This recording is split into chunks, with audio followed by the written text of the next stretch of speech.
I'm going to go into some philosophy now. The first parts are coming from Hegel.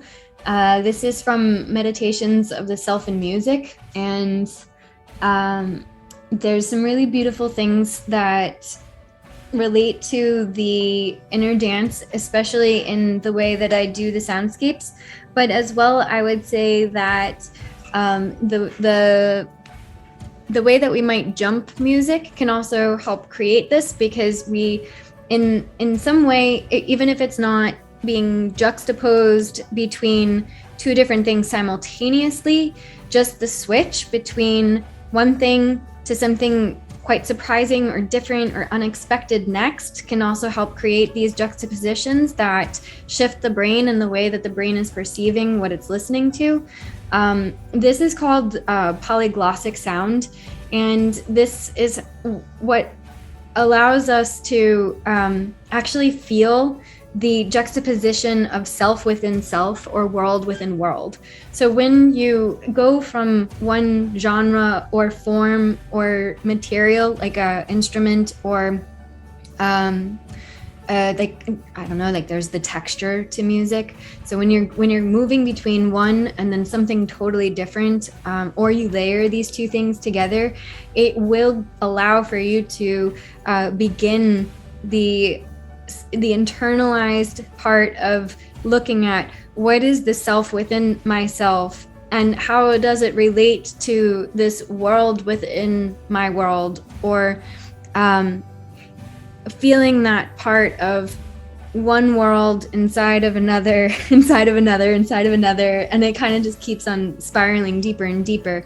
And so in the inner dance, we do often try to create these almost like shocks or surprises between one thing and the next. Or it might be exactly why I layer things that don't always sound harmonic in that moment. At some point, the thing that's in a disharmonic state might eventually become more organized and then start to make more sense again. But there is a part why for creating this sense of the self looking at itself and going into these deeper worlds by creating the collisions. Okay. And so even if it's from one song to the next song, or if it's being layered from the DJ app or something, these collisions also help to make the collisions of our past selves more visible. Okay. And so anytime that you might have experienced a part of yourself in a moment where it's like you were either witnessing yourself in like parallel worlds or jumping timelines, noticing that you are living a life that you actually don't even recognize yourself in, but you're living it. So how did I even get here? Times when you see that looking back, the person you were as a child is really different than who you are now. Some type of big trauma or shock happens to you, and you can see the difference between who you were before it and who you were after it. When the sounds collide, it brings about this quality of remembrance that often takes us into this reflexive part of self within self rather than self and other. But that other part of the past self being seen as the other brings us into that kind of same reflexive conversation between what was the past and what is the now. Okay. And that can bring up so much. So we do see that happen in inner dance a lot.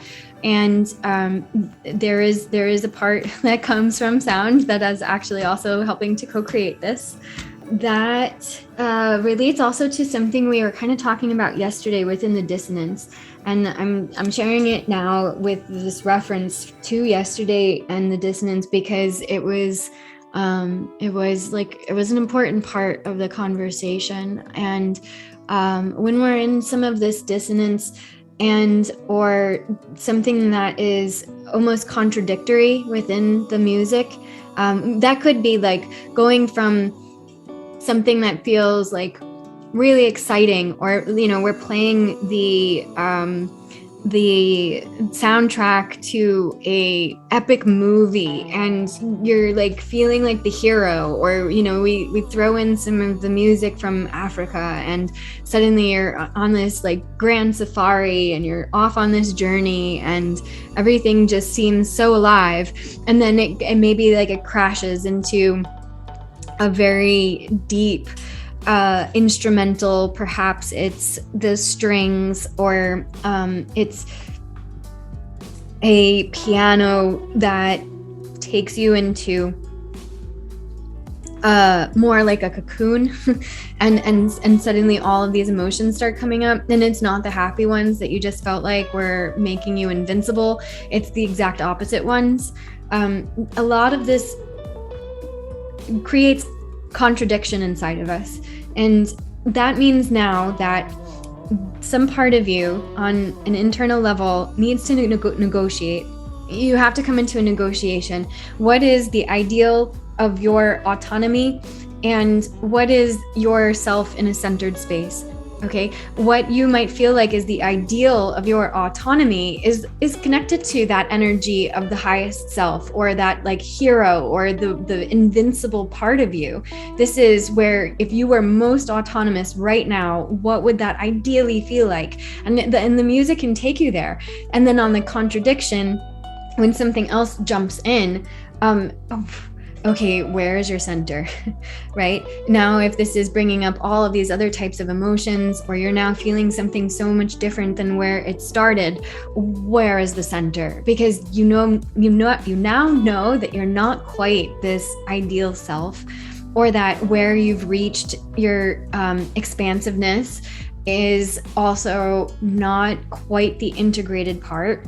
So where is the center? Because if it's bringing up all these other things, like if it goes here in one and then it draws everything else up in another, how do you find that harmonic middle? And how do you balance that more in the heart center as the space for internalizing all of this information that is actually just coming up because of listening to music in sequence, or in the juxtapositions?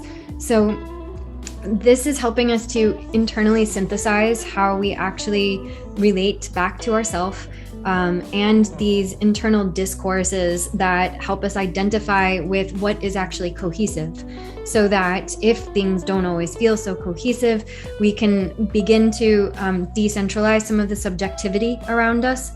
And we're very highly subjective people, or humans are very highly subjective. So it's not easy for us to objectify what is our existence. But if we could actually decentralize some of the subjectivity, it means that we're finding ways to take the personalization out of our sensitivities.